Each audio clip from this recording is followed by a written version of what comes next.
Menurut berbagai hadis yang sahih, Nabi Isa Al-Masih nanti akan turun lagi. Tidak membawa risalah yang baru, tapi meluruskan risalah Islam ini yang telah banyak ditinggalkan oleh masyarakat. Bahkan ada hadis menjelaskan beliau akan membunuh Nabi, mematahkan kayu-kayu salib, lalu melaksanakan haji dan umrah mengikuti syariat Nabi Muhammad, bukan membawa agama baru. Ibu-ibu, saudara-saudara kaum muslimin rahimakumullah. Pada pertemuan yang lalu sudah saya jelaskan bahwa hidup selalu berakhir dengan kematian. Apabila datang kematian menimpa seseorang, datanglah kiamat baginya. Itu yang disebut dengan kiamat kecil. Hakikatnya mati adalah perpindahan dari kehidupan di dunia ini menuju kehidupan di alam barzakh. Menunggu kita di alam barzakh sampai datangnya saat kiamat. Entah 10 tahun, entah 100 tahun, entah 1000 tahun, hanya Allah saja yang maha tahu. Adapun orang-orang beriman yang melakukan amal kebajikan dalam kehidupan di dunia ini, masa penantian yang lama di alam barzakh buat mereka sebentar saja. Tetapi bagi orang-orang kafir yang ingkar, yang tidak beriman kepada Allah, yang hidup di dunia cuma menumpuk-numpuk dosa, tentu penantian di alam barzakh akan merupakan waktu yang sangat lama. Bukankah dalam kehidupan kita waktu itu memang relatif? Contoh misalnya, bagi pemuda-pemudi yang sedang duduk asyik memadu cinta, waktu 4-5 jam saja rasanya cuma 4-5 menit. Tenggelam oleh keasikan. Tapi buat orang yang berbaring di rumah sakit, meratap di balik-balik apa itu tembok derita kata lagu, di balik dinding-dinding penjara, sehari bagai seminggu, seminggu rasa sebulan, sebulan boleh jadi rasa setahun. Penantian yang sangat lama. Kapan kiamat itu akan datang? Ini rahasia Allah. Jangankan kita yang orang awam, baginda Nabi sendiri tidak diberitahu oleh Allah kapan kiamat itu akan terjadi. Tetapi sungguh pun demikian, banyak hadis-hadis yang menjelaskan ciri atau tanda-tanda datangnya kiamat. Nah, kalau sudah bicara soal tanda, tanda kiamat itu ada 2. Pertama yang disebut alamatus sughra, tanda-tanda kecil. Ini waktunya masih ada tenggang. Ada yang dinamakan alamatul kubra, tanda-tanda besar. Artinya kiamat sudah diambang pintu. Apa tanda-tanda kecil dari datangnya hari kiamat itu? Misalnya kata Nabi, apabila ilmu sudah diangkat oleh Allah. Artinya apabila ulama sudah banyak wafat, minat orang belajar agama berkurang, lalu kebodohan nampak merajalela di mana-mana, zina dikerjakan secara terbuka, minuman-minuman keras jadi kebanggaan, itu termasuk di antara tanda-tanda kecil terjadinya hari kiamat. Apalagi misalnya iza waladatil ammatu rabbataha, apabila budak sudah melahirkan tuan. Apa maksudnya? Ada yang mentafsirkan apabila anak sudah bisa membudaki orang tuanya. Orang tua yang melahirkan dia, yang membesarkan dia, demi setelah si anak besar jadi orang berpangkat, bertitel, berharta, berkedudukan, jadilah orang tua itu budaknya. Sehingga sering dibilang kalau orang tua kaya, anak jadi raja. Tapi kalau anak yang kaya, orang tua sering jadi budak. Apalagi munculnya fitnah yang bergelombang, timbul perang antara dua bangsa yang besar, waktu berjalan terasa sangat pendek sekali. Itu merupakan tanda di antara tanda-tanda kiamat. Termasuk di dalamnya sulit membedakan mana laki, mana perempuan. Kan kalau tanda-tanda kayak begini sekarang sudah banyak kita lihat kan. Ulama banyak wafat, penggantinya sulit.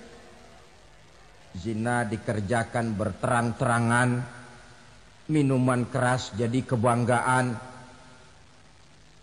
banyak anak membudaki orang tuanya, sulit membedakan mana laki mana perempuan. Kadang-kadang dari belakang kita lihat perempuan bener, begitu kita colek nengok jenggotan.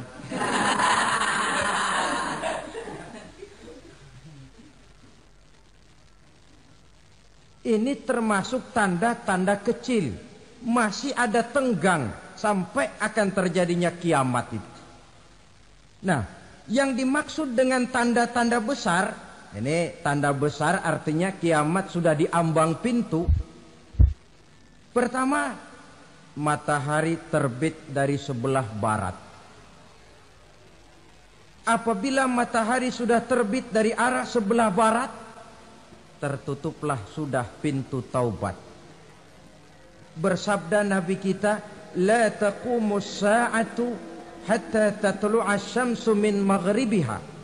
Tidak akan datang hari kiamat sampai matahari terbit dari arah sebelah barat. Wa iza tala'at, manakala matahari telah terbit dari arah sebelah barat, wara'ahan nasu, manusia banyak menyaksikan itu, amanu ajma'un, mereka pun lalu beriman. Yang tadinya kafir, yang tadinya ingkar, yang tadinya membangkang, setelah melihat matahari terbit dari sebelah barat, buru-buru beriman, berlomba-lomba mengucap dua kalimat syahadat. Tapi apa yang terjadi? Kata Nabi, wadzalika hina la yanfa'u nafsan imanuha lam takun amanat min qabl. Hari itu adalah hari yang iman sudah tidak berguna lagi bagi seseorang apabila sebelumnya memang dia tidak pernah beriman.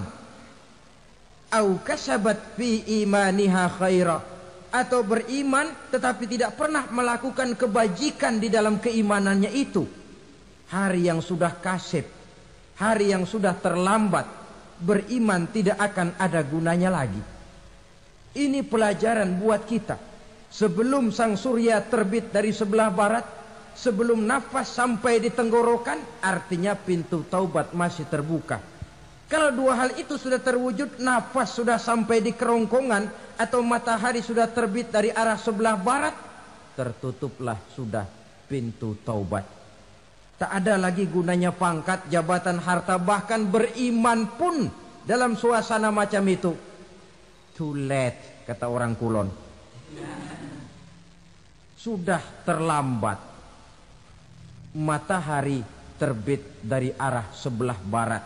Itu tanda besar, artinya kiamat sudah diambang pintu. Lalu apalagi tanda besar? Munculnya Dajjal. Dajjal artinya pendusta-pendusta yang menyesatkan manusia. Ada dua macam Dajjal, saudara. Ada Dajjal kecil. Ini Dajjal kelas teri. Kalau ini sejak zaman Rasulullah sudah ada itu. Tiap zaman ada. Di zaman Rasulullah misalnya ada yang bernama Aswad al-Unsi dari Yaman. Ada yang namanya Musailamah al-Kazzab dari Yamamah.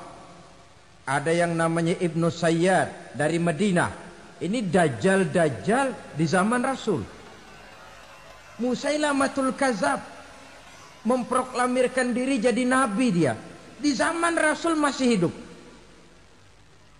Ini dajjal zaman Nabi. Di zaman sahabat muncul dajjal-dajjal. Di zaman kita sekarang ini dajjal-dajjal pun gentayangan. Dajjal-dajjal kelas teri. Kerjanya mendustakan manusia, menyesatkan manusia, memalingkan manusia dari jalan yang benar dan diridhoi oleh Allah Subhanahu wa taala. Adapun yang merupakan tanda besar dari datangnya kiamat, dajjal-dajjal kelas kakap. Pembohong-pembohong besar yang menyesatkan masyarakat manusia berpaling dari jalan Allah mengikuti jalan mereka. Apa sih ciri dajjal itu? Kata Nabi dalam hadis Bukhari Muslim, "Innad dajjala", sesungguhnya yang namanya dajjal itu yakhruju, satu saat akan muncul mendekati hari kiamat. Wa inna ma'ahu ma'an, si dajjal ini membawa air. Wa naran, dan juga membawa api. Dua simbol. Di tangan yang satu dia bawa air, di tangan yang satu dia bawa api. Wa ammal ladzi yarahu an-nasu ma'an fanarun. Adapun yang orang banyak lihat air, hakikatnya adalah api. Yang dilihat api, hakikatnya adalah air. Oleh sebab itu, kalau api yang ditawarkan, ambillah air. Kalau air yang ditawarkan, pilihlah api. Maksudnya apa ini? Ini bahasa simbol, saudara-saudara. Dajjal bicaranya seolah-olah untuk kepentingan manusia. Menawarkan surga. Surga yang dia tawarkan hakikatnya neraka. Hai manusia, kalau kau mau bahagia, jangan dekat-dekat dengan agama. Solat itu tidak efektif dan efisien, tidak produktif dari segi ekonomi itu. Menghadiri majelis taklim cuma buang-buang waktu. Tahajud, tasbih, tahlil, baca Quran, apa itu? Pekerjaan mubazir saja. Hidup ini cuma sekali, masa yang cuma sekali, manfaatkan dengan sebaik-baiknya. Mumpung, dibawanya sifat mumpung tetapi dalam pengertian yang sangat negatif. Bicaranya seolah-olah untuk kepentingan manusia, tetapi sebenarnya menjerumuskan manusia. Menawarkan air, tapi sebenarnya api. Menawarkan api, tapi hakikatnya air. Buat apa kamu sholat? Buat apa kamu bayar zakat? Buat apa kamu puasa? Surga yang dicanangkan dajjal, hakikatnya neraka. Neraka yang digambarkan dajjal, pada dasarnya adalah surga. Jadi memutarbalikkan fakta itu kerjaan dajjal. Yang hak jadi batil, yang batil dibilang hak, yang benar jadi salah, yang salah malah jadi benar. Tuntunan disuruh jadi tontonan, tontonan malah menjadi tuntunan. Itu pekerjaan dajjal profesinya. Zamannya Nabi Adam, dajjalnya kan iblis. Betul? Betul. Apa sih gang kerayuan iblis itu? Allah setelah menciptakan Nabi Adam kan bilang, Adam, kau dan istrimu Hawa tinggal di surga ini. Seluruh fasilitas yang ada di surga persilahkan kau nikmati. Satu yang tidak boleh, jangan coba-coba dekati pohon khuldi. Dekat saja jangan, apalagi sampai memetiknya. Datang dajjal yang namanya iblis ini. Adam, kamu tahu nggak kenapa tidak boleh makan buah khuldi? Ya nggak tahu, pokoknya saya dilarang. Bodoh kamu Dam. Khuldun artinya kekal. Kalau kamu makan itu buah, kau akan kekal di surga buat selamanya. Allah tidak kepengen, maka dilarang kamu makan buah khuldi. Kalau kau ingin kekal di surga Adam, makan saja. Saya bicara begini ini untuk kepentingan kamu Adam. Ini kan ciri-ciri Dajjal. Bicaranya sih seolah-olah untuk kepentingan Nabi Adam, hakikat sebenarnya menjerumuskan Nabi Adam supaya ingkar dan melanggar larangan dari Allah Subhanahu wa ta'ala. Jadi setelah muncul Dajjal, timbul kekacauan-kekacauan di masyarakat. Banyak yang terpengaruh, terpedaya dan terpesona. Termasuk mereka yang memproklamirkan diri jadi nabi. Mereka yang memproklamirkan diri jadi rasul di zaman sesudah Rasulullah wafat. Itu adalah Dajjal-Dajjal. Maka saya ingatkan, kalau di zaman kita sekarang ini ada orang ngaku jadi nabi, ada orang ngaku jadi rasul, biar bahasa Arabnya kental, Quran hafal, hadis ribuan hadis hafal, biar pakai serban sampai menyengser ke tanah, bahasa Arabnya fasih, tapi dia mengaku jadi nabi, jadi rasul, kita umat Islam wajib tidak percaya. Wajib untuk tidak percaya. Itulah Dajjal-Dajjal zaman kita sekarang ini. Tidak mustahil mereka datang mempengaruhi orang awam supaya berpaling dari Rasulullah, mengikuti mereka. Nah, di akhir zaman nanti, mendekati hari kiamat, Dajjal ini muncul. Dajjal kelas kakap, menyesatkan masyarakat manusia untuk berpaling dari Islam, mengikuti seruan mereka. Apalagi di antara datangnya kiamat itu, tanda yang besar itu, turunnya Nabiullah Isa Al-Masih, putra Maryam. Menurut berbagai hadis yang sahih, Nabi Isa Al-Masih nanti akan turun lagi. Tidak membawa risalah yang baru, tapi meluruskan risalah Islam ini yang telah banyak ditinggalkan oleh masyarakat. Bahkan ada hadis menjelaskan beliau akan membunuh Nabi, mematahkan kayu-kayu salib, lalu melaksanakan haji dan umrah mengikuti syariat Nabi Muhammad, bukan membawa agama baru. Menjadi semacam mujaddid, reformer, menyelamatkan manusia dari bisikan Dajjal. Bahkan ada riwayat yang menjelaskan bahwa Nabi Isa berhasil mengalahkan Dajjal, mengembalikan masyarakat manusia kembali kepada ajaran Islam yang datang dari Allah, dibawa oleh Rasulullah Sallallahu Alaihi Wasallam. Dengan kata lain, turunnya Nabi Isa bukan sebagai Nabi dan Rasul baru, tetapi mengikuti syariat Nabi kita Muhammad Sallallahu Alaihi Wasallam.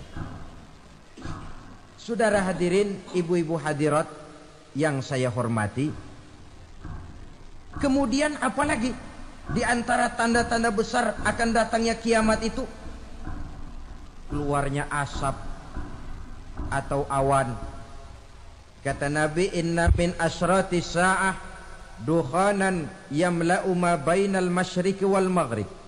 Di antara tanda-tanda kiamat, munculnya awan antara langit dan bumi. Ini pun diperkuat dalam surah Ad-Dukhan ayat 10. Fartaqib yauma ta'tis sama' bidukhanim mubin fayughshan nas hadza azabun alim. Bagi orang-orang yang beriman, mereka biasa-biasa saja. Tapi bagi orang kufur, datangnya asap dan awan ini merupakan azab yang kelewat pedih. Barangkali sedikit mendekati gambaran tentang azab yang pedih ini, saya ingatkan alam pikiran kita kepada peristiwa yang belum lama terjadi. Pernah dengar berita bocornya reaktor nuklir di Chernobyl, Uni Soviet? Pernah dengar? Nah, bocornya reaktor nuklir di Chernobyl yang mengakibatkan ratusan bahkan sangat mungkin ribuan nyawa. Cuma satu reaktor. Bagaimana kalau seluruh cadangan nuklir yang dimiliki oleh para negara adik kuasa ini diledakkan? Bahkan yang konon menurut catatan cadangan nuklir yang dimiliki bersama oleh Amerika dan Rusia sekarang ini sudah sanggup memusnahkan 6 miliar manusia. 1,5 kali lebih banyak dari jumlah manusia yang nongkrong di permukaan bumi ini. Saudara-saudara hadirin yang saya hormati, lalu saat mendekati hari kiamat, apalagi tandanya? Setelah Nabi Isa wafat, pada saat turunnya yang kedua kali, lalu Allah meniupkan angin sejuk. Semua orang-orang beriman, orang-orang baik wafat, sehingga penghuni bumi ini cuma tinggal lagi terdiri dari orang-orang kafir. Tidak ada lagi di bumi ini yang bisa mengucapkan Allah. Sehingga dalam hadis qudsi itu ada keterangan, Innallaha azza wa jalla yaqulu li Israfil. Allah pernah pesan kepada malaikat Israfil. Kata Allah, Israfil, Iza sami'ta qailan yaqul Allah, Allah, fa akhirin nafah 40 sanatan ikraman liqailiha. Hai Israfil, apabila kau dengar di permukaan bumi masih banyak orang yang mengucapkan Allah, Allah, maka tunda sangkakala kiamat itu 40 tahun. Untuk apa? Ikraman liqailiha, menghormati orang yang mengucapkan Allah, Allah itu. Wah, jadi karena sekarang masih banyak yang mengucapkan Allah, besar hatilah kita, masih jauh kiamat itu. Tapi jangan lupa, kiamat pribadi, kiamat kecil itu yang gak kita sangka-sangka. Ajal datang mencabut nyawa, itu kiamat pribadi. Dan itu yang pasti kita hadapi. Dan itu yang membuat kita tidak boleh bersikap main-main di dalam kehidupan sekarang ini. Saudara hadirin yang saya hormati, tidak ada lagi orang-orang muslim. Seluruh penduduk dunia ini kafir. Lalu terciptalah struktur sosial yang berlandaskan prinsip hidup semau gue. Bakal terjadilah prinsip di mana yang kaya menyantap yang miskin, yang kuat menindas yang lemah. Hidup sudah bagaikan di rimba belantara. Berlaku hukum rimba. Siapa yang kuat dia yang menang. Siapa yang lemah menjadi mangsa. Timbul kekacauan. Maksiat merajalela. Munkarat menjadi-jadi. Sehingga isi bumi ini penuh dengan segala macam perbuatan dosa. Tidak ada perlunya lagi alam diperpanjang temponya. Datang saat yang sudah dijanjikan oleh Allah Azza wa Jalla, maka terjadilah yang disebut kiamat kubra, kiamat besar, kiamat ancur-ancuran. Bagaimana kejadian ini dimulai? Dalam surah Az-Zumar ayat 68, Allah Subhanahu wa taala berfirman, "Wa nufikha fis-suri fasa'iqa man fis samawati wa man fil ardi illa man sya'allahu." Maka manakala ditiuplah sangkakala, terkejutlah seluruh yang ada di langit dan seluruh yang ada di bumi. Bila saat kiamat datang, Allah perintah malaikat Israfil, Israfil, tiup sangkakalamu. Ditiuplah sangkakala oleh malaikat Israfil. Yang akibat daripada tiupan itu, seluruh yang ada di langit, seluruh yang ada di permukaan bumi terkejut. Yang ada di langit siapa? Malaikat kan. Bayangin aja kalau malaikat kaget, apalagi kita. Terkejut seluruh makhluk yang ada di bumi, yang ada di langit mendengar suara sangkakala itu. Bunyinya tidak sanggup kita bayangkan dahsyatnya. Ledakan nuklir, ledakan neutron, belum apa-apa ketimbang bunyi sangkakala malaikat Israfil ini. Nah, lalu mendengar bunyi sangkakala ini, Gemparlah makhluk, kacaulah alam. Bumi gempa, planet-planet bertabrakan, gunung meletus, air laut tumpah ke darat, angin topan bertiup, halilintar menyambar. Lalu semua yang bernama hidup mati total. Mati bareng tanpa persiapan. La haula wala quwata illa billah. Saya kadang-kadang dalam tafakur bermohon, ya Allah, mudah-mudahan saya enggak nemuin kiamat beneran. Ngeri. Tidak bisa kita bayangkan macam apa suasana seperti itu. Allah saja banyak memberikan gambaran, misalnya Al-Qari'ah, wa mal qari'ah, wa ma adraka mal qari'ah. Kejadian yang menggemparkan. Tahukah kamu apa kejadian yang menggemparkan itu? Yauma yakunun nasu kal farasil mabsus wa takunul jibalu kal ihnil manfus. Pada saat itu manusia berterbangan bagai kupu-kupu. Gunung berterbangan seperti kapas ditiup angin. Gunung saja macam kapas, konon lagi manusia. Kematian total, mulai semut sampai gajah mati, jin mati, iblis mati, malaikat mati. Malaikat saja mati. Saudara hadirin yang saya hormati, kematian total yang tanpa persiapan. Orang bilang, Pak, kalau mati bareng begitu yang repot malaikat maut dong ya. Cabut sana, cabut sini. Itu kalau menurut logika kita, mestinya begitu menurut logika. Tapi logika juga yang nggak perlu serepot itu. Sebab untuk mematikan listrik di wilayah DKI, di wilayah Jakarta, nggak perlu tiap rumah didatengin, matiin, ya lama. Cukup dari kantor pusatnya saja PLN, tekan satu tombol, gelaplah seluruh Jakarta. Saudara hadirin yang saya hormati, kematian total. Lalu setelah kematian total, planet-planet juga mati, dalam arti tidak bergerak dan beredar. Angin mati, dalam arti tidak bertiup. Air mati, dalam arti tidak ada riak gelombang. Pokoknya semua mati.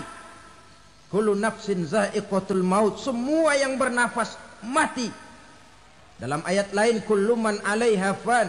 Semua yang ada di permukaan bumi fana. Yang kekal cuma Allah Subhanahu wa ta'ala. Yang paling belakang mati malaikat maut dan malaikat Israfil. Tapi mati juga sesuai dengan janji Allah. 40 lamanya. Tidak dijelaskan oleh Abi Hurairah 40 jam, apa 40 hari, apa 40 tahun.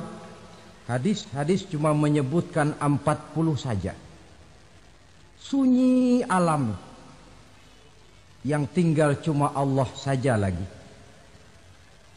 Ketika itu Allah berseru-seru, katanya, limanil mulkul yauma. Siapa para penguasa hari ini? Mana itu raja-raja dan penguasa yang dulu mengaku jadi Tuhan? Fir'aun. Mana Fir'aun sekarang? Yang dulu jadi raja, merasa berhasil, sombong, lalu tidak mau turun-turun dari kekuasaannya, sampai kepada puncak kekurang ajarannya mengangkat diri jadi Tuhan. Mana itu Fir'aun? Namrus. Mana sekarang Namrus? La ilaha illa ana. Ternyata tidak ada Tuhan lain selain daripada aku, kata Allah. Proses kemudian, saudara-saudara, turunlah hujan dari langit. 40 lamanya hujan itu. Tidak jelas juga 40 jam apa 40 hari. Setelah air turun membasahi, datanglah tiupan sangkakala yang kedua. Semua yang bernama mati bangkit dari kuburnya masing-masing. Ini yang disebut Yaumul Ba'thi, hari kebangkitan. Allahu Akbar. Pada saat kita bangkit dari kubur kita masing-masing, kumpul di padang mahsyar namanya. Bayangin aja, saya sendiri nggak sanggup bayangin. Manusia sejak zaman Adam sampai zaman kiamat kumpul bareng di tempat sama. Berapa banyaknya itu?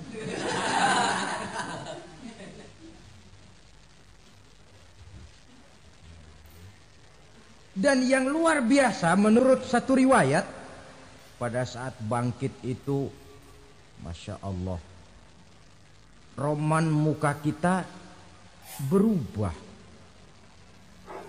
Disesuaikan dengan amalan kita waktu di dunia ini.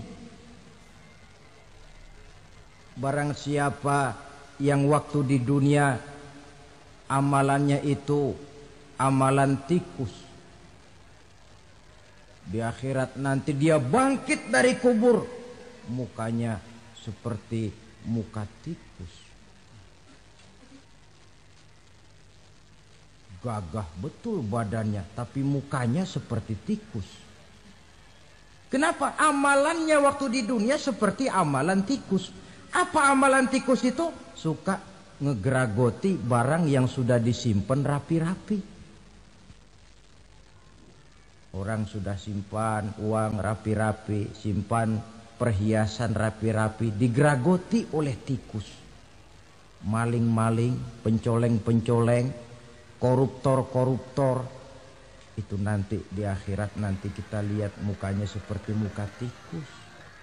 Oh ini waktu di dunia suka nyolong, hanya seperti muka tikus. Barang siapa yang waktu di dunia ini amalannya itu amalan macan, dia akan bangkit nanti mukanya seperti muka macan. Apa amalan macan? Macan itu amalannya menang-menangan. Orang yang mau menang saja nggak mau mengalah. Coba lihat di hutan. Kenal hutan nggak? Di hutan, raja hutan di mana-mana pasti macan. Betul kan? Betul. Padahal hutan belum pernah bikin pemilihan umum. Tapi macan tidak peduli ada pemilihan umum apa tidak, pokok saya raja. Sebab apa? Macan jadi raja itu bukan karena benar, tapi karena kuat jadi raja. Setelah dia jadi raja, rakyat hutan yang mesti dilindungi malah dimakan oleh raja macan. Kambing rakyat hutan dimakan oleh macan. Ayam rakyat hutan dimakan oleh macan. Itu nanti kita lihat di akhirat itu mukanya seperti muka macan, gagah betul. Lalu barang siapa yang di dunia ini amalannya itu seperti amalan anjing, nanti dia punya muka seperti muka anjing. Apa amalan anjing? Pertama, anjing itu kalau disuruh jaga rumah, dia tidak bisa membedakan mana maling, mana tamu. Biar yang datang maling, kalau bawa tulang, anjing kalem. Yang kedua, anjing itu akan setia kepada siapa saja yang memberinya roti. Siapa yang memberinya roti, itulah majikannya. Apa kata majikannya, pasti dia laksanakan. Soal benar atau salah dia tidak peduli. Setelah anjing dapat roti, dia tidak punya pilihan lain kecuali bilang, abdi mah kumaha juragan wae ayeuna mah.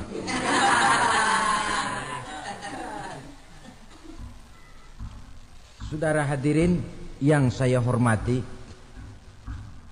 berkumpul di padang mahsyar, tiap orang sibuk dengan persoalannya masing-masing. Matahari waktu itu didekatkan oleh Allah. Panas luar biasa. Ada yang saking panasnya itu mencucurkan peluh keringat sampai sebatas mata kakinya. Ada yang keringatnya sampai sedengkulnya. Ada yang keringatnya sampai sepusatnya. Ada yang keringatnya mengalir sampai sebahunya. Ada yang kelelap oleh keringatnya sendiri, sementara orang di sampingnya nggak apa-apa. Bergantung lagi amalan dia waktu di dunia ini. Saudara-saudara, sebagian orang dalam kepanikan padang mahsyar berombong-rombong datang mereka menghadap Nabi Adam. Ya Adam, anta abal bashar. Hai Adam, Tuhan adalah bapak moyang manusia. Kami sebentar lagi akan disidang, dimintakan pertanggungan jawab. Tolonglah kami, hai Adam. Kata Nabi Adam, jangankan nolongin sampean, saya sendiri tanggung jawab di hadapan Allah ketika dulu tidak boleh makan khuldi, saya serobot. Sudahlah, urus diri masing-masing saja, nafsi. Begitu kata Nabi Nuh, begitu kata Nabi Ibrahim. Tiap orang bertanggung jawab sendiri-sendiri. Ketika itulah saudara-saudara, nikmatnya menjadi umat Nabi besar Muhammad sallallahu alaihi wasallam. Sebab apa? Walaupun menurut abjad kita ini umat paling belakang, kan paling belakang kita ini toh, karena Nabi Muhammad adalah Nabi akhir. Tapi akan dihisap lebih dulu, lewat di atas sirat lebih dulu, masuk surga lebih dahulu ketimbang umat-umat belakangan. Ketika Rasul mendekati ajal, beliau tanyakan itu kepada malaikat Jibril. Malaikat Jibril berkata, Muhammad jangan khawatir, Allah sudah berjanji, inni haramtul jannata ala sairil anbiya hatta tadkhulaha anta. Wa haramtuha ala sairil umami hatta tadkhulaha ummatuka. Surga aku haramkan buat seluruh nabi kecuali kalau engkau Muhammad sudah masuk ke dalamnya. Dan surga aku haramkan buat seluruh umat kecuali kalau umatmu Muhammad sudah masuk ke dalamnya. Logikanya, walaupun menurut abjad kita umat paling belakang, bakal dihisab paling dulu, lewat di atas sirat paling dulu, masuk surga paling dulu, kalau mampir ke neraka juga paling dulu. Ya resiko. Jangan mau enaknya aja paling dulu. Saudara hadirin yang saya hormati, setelah masa kebangkitan itu jangan dikira begitu bangkit langsung diperiksa. Masih menunggu menanti ribuan tahun perhitungan padang mahsyar untuk sampai kepada proses yang disebut yaumul hisab, hari perhitungan. Seorang demi seorang bakal dipanggil. Bayangkan saja, kita se-RT saja di absen, kadang-kadang perlu waktu lama. Ini manusia sejak zaman Nabi Adam sampai datang hari kiamat, satu demi satu disidang di hadapan Qadhi Rabbul Jalil. Status sosial copot sudah waktu itu.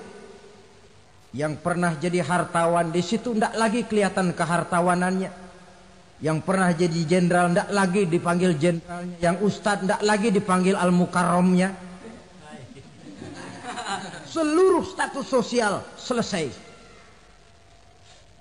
Dipanggillah kita seorang demi seorang menghadap Qadhi Rabbul Jalil.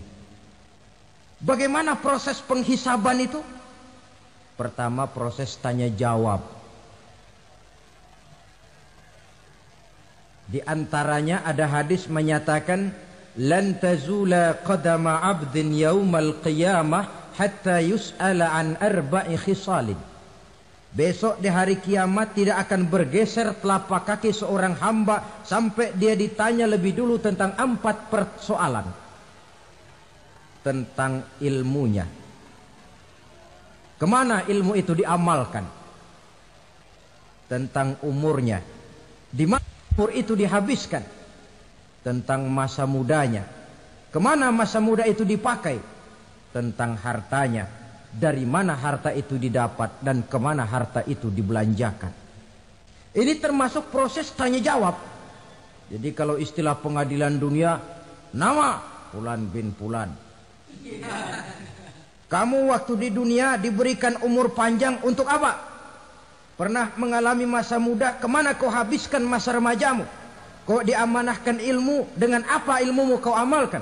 Kau diberikan harta, dari mana harta kau dapat, kemana kau belanjakan?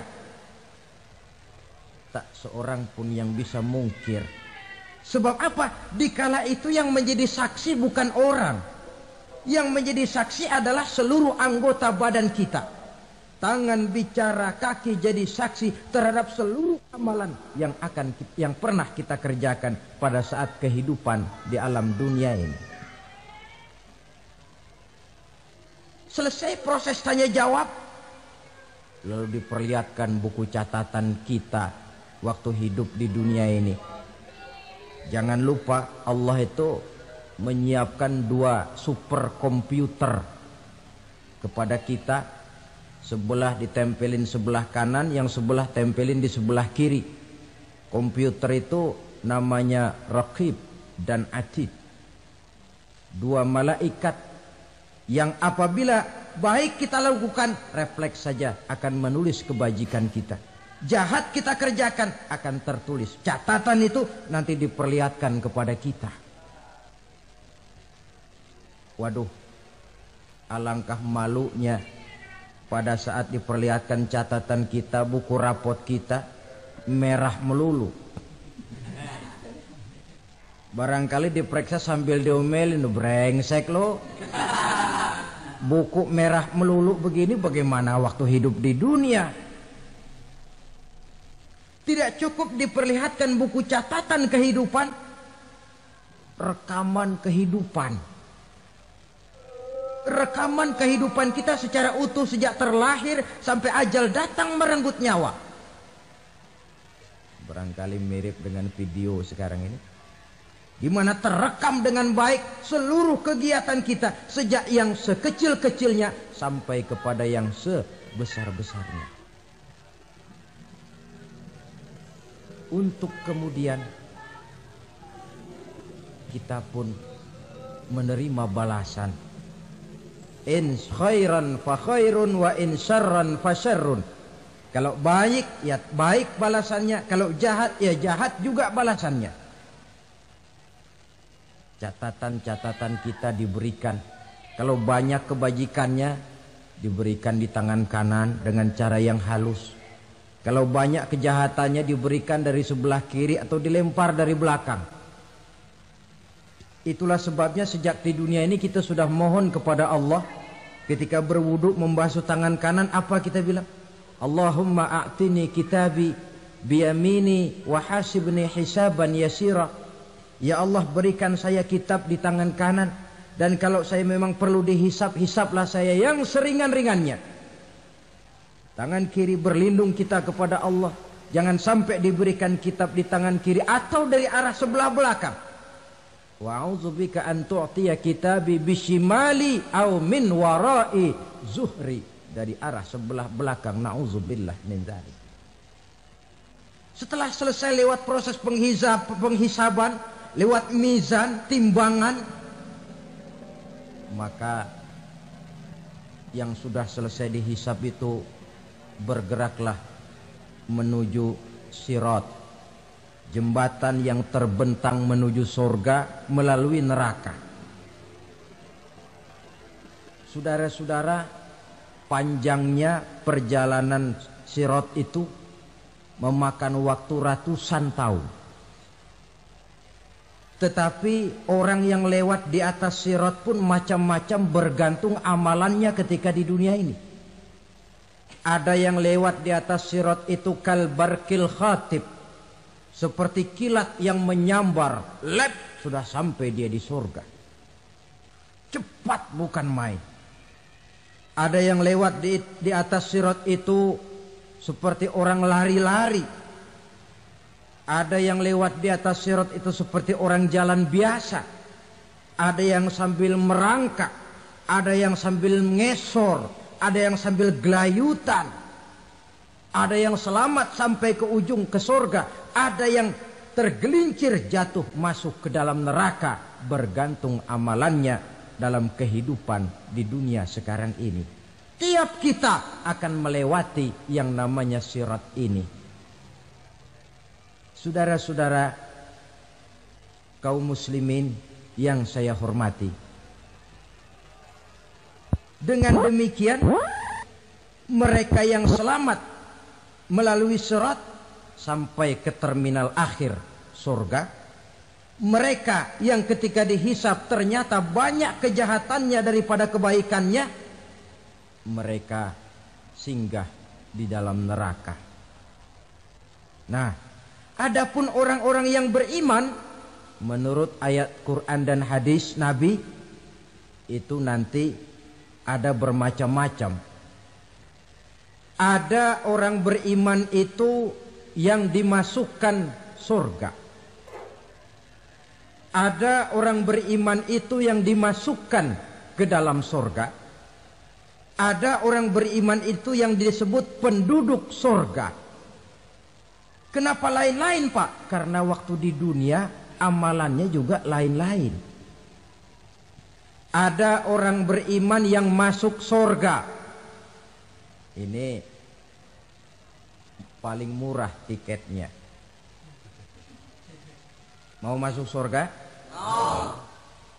Kata Nabi begini, ma min abdin qala la ilaha illallah thumma mata ala dhalik illa dakhala al-jannah.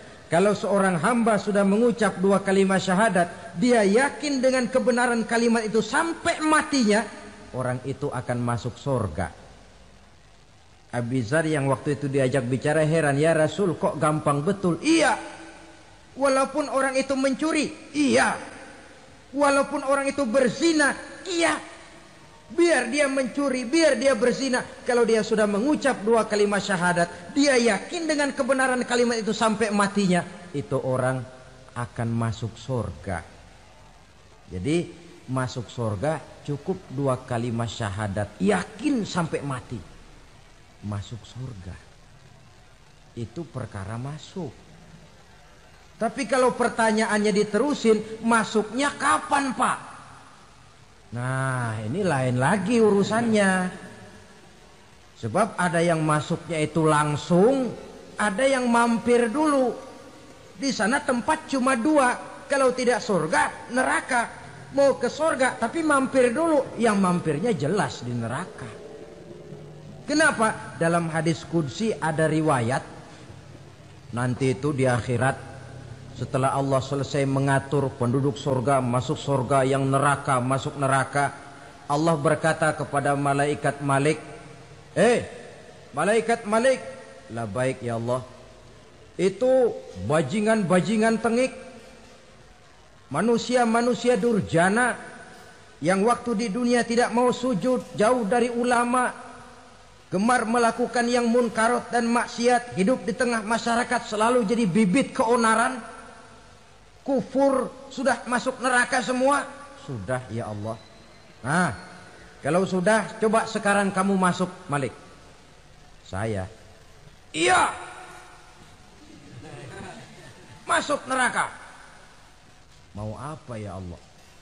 Kata Allah, akhriju minan nar man kana fi qalbihi misqala habbatin min khardalin min iman.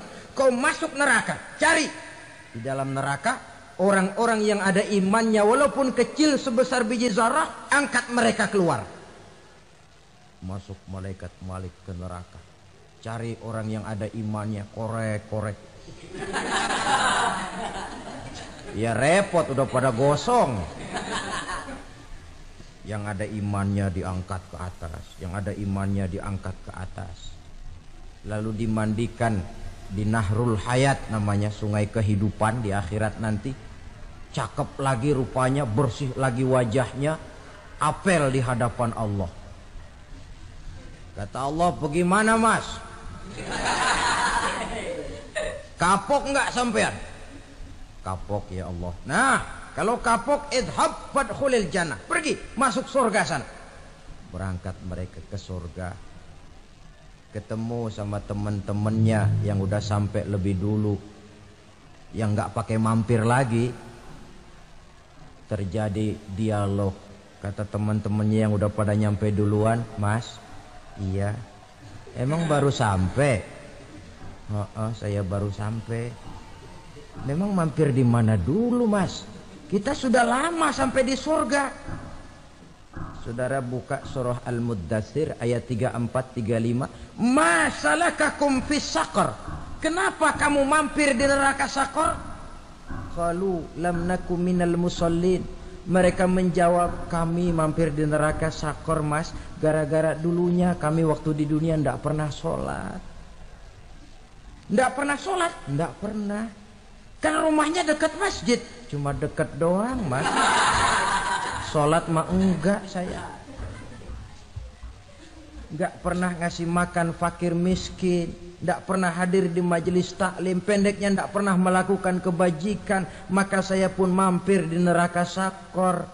Untung betul saya punya iman, Mas, sedikit. Waktu hidup di dunia dulu saya pernah mengucap 2 kalimat syahadat. Sekali-kalinya waktu mau kawin. Masya Allah. Untung saja kawin. Kalau nggak kawin polos.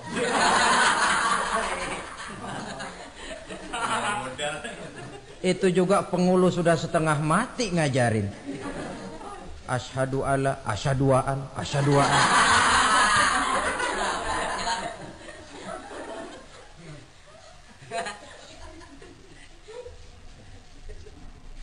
Ini namanya masuk surga. Ada mampir dulu. Ada pula orang mukmin itu yang dimasukkan surga. Namanya dimasukkan kan terima beres. Saya masuk ke rumah, jalan sendiri, cari tempat sendiri. Saya dimasukkan ke dalam rumah, terima beres. Pokok ada di dalam, itu dimasukkan namanya. Nggak pakai mampir. Tapi tentu tiketnya lebih mahal ketimbang yang pertama tadi. Apa kata Allah? Innal ladzina amanu wa amilus salihat la ukaffiranna anhum sayyi'atihim wa la udkhilannahum jannah. Sesungguhnya orang-orang yang beriman kemudian beramal soleh, kami hapuskan segala dosa dan kesalahannya, kami masukkan mereka ke dalam surga. Lihat ayatnya. Allah yang memasukkan, kita yang dimasukkan. Tidak pakai transit, tidak usah mampir. Cuma tidak cukup syahadat, tidak cukup amanu, tapi diiringi dengan wa amilus salih. Iman, amal. Tidak cukup syahadat, lalu dibuktikan dia sholat, dia zakat, puasa, lalu dia melakukan berbagai macam kebajikan. Ini yang menyebabkan dia tidak pakai mampir di tempat yang bernama Saqar. Lalu ada pula orang mukmin itu yang disebut penduduk surga. Wah, ini sudah VIP ini. Ashabul jannah, penduduk surga. Siapa mereka? Kata Allah, innal ladzina amanu summa istaqamu fala khaufun 'alaihim wala hum yahzanun ulaika ashabul jannah hum fiha khalidun. Sesungguhnya orang-orang yang beriman lalu istiqamah, tetap dalam melaksanakan perintah Allah, tidak goyah, tidak labil tapi stabil, istiqamah, mereka tidak takut dan tidak bersedih hati. Merekalah penduduk surga. Iman, istiqamah. Tidak punya duit, sembayang. Banyak duit, sembayang. Miskin, sembayang. Kaya, tetap sembayang. Istiqamah. Kadang orang kalau susah rajin ke masjid, banyak duitnya ngelihat masjid melengos. Waktu miskin hamba Allah, setelah kaya jadi hamba harta. Bergeser, tidak ada nilai istiqomahnya. Saudara-saudara, dengan begitu penduduk neraka itu dua. Ada penduduk permanen, ada penduduk yang semi permanen. Yang semi permanen orang-orang beriman yang mempunyai dosa besar. Mereka masuk ke neraka untuk menerima azab sesuai dengan dosanya. Bila selesai masa azab itu, mereka akan diangkat untuk ditempatkan kembali ke dalam surganya Allah Subhanahu wa ta'ala. Nah, dikala itulah saudara-saudara, ada yang disebut syafaat dari Rasulullah Sallallahu Alaihi Wasallam. Tapi tentu jangan lupa, syafaat ini ibarat kain menambal dia. Kita punya kain bolong-bolong sedikit, syafaat yang menambal. Solat kita ada kurang dikit, sedekah kita ada campur riak dikit, amalan kita ada tidak karena Allah dikit, kita berharap syafaat. Jadi biarlah kain masih bolong-bolong, yang penting punya kain. Tapi kalau kainnya tidak ada, yang ditambal apanya? Solat tidak, puasa tidak, zakat tidak, berharap syafaat saja. Ya, terlalu berlebihan itu. Saudara hadirin yang saya hormati, apabila selesai proses penghisaban, proses penghitungan, maka dikala itulah manusia terbagi dalam dua kelompok besar. Fariqun fil jannah wa fariqun fis sa'ir. Sekelompok orang-orang beruntung yang masuk ke dalam surga, dan sekelompok lagi masuk ke dalam neraka. Akan memakan waktu untuk menceritakan sifat surga dan neraka, tapi insya Allah pada kesempatan pertemuan lain saya sampaikan. Namun sebagai gambaran umum cukuplah saya sampaikan sebuah hadis qudsi. Allah jelaskan, a'dadtu li'ibadiyas salihin ma la 'ainun ra'at wa la uzunun sami'at wa la khatara fi qalbil bashar.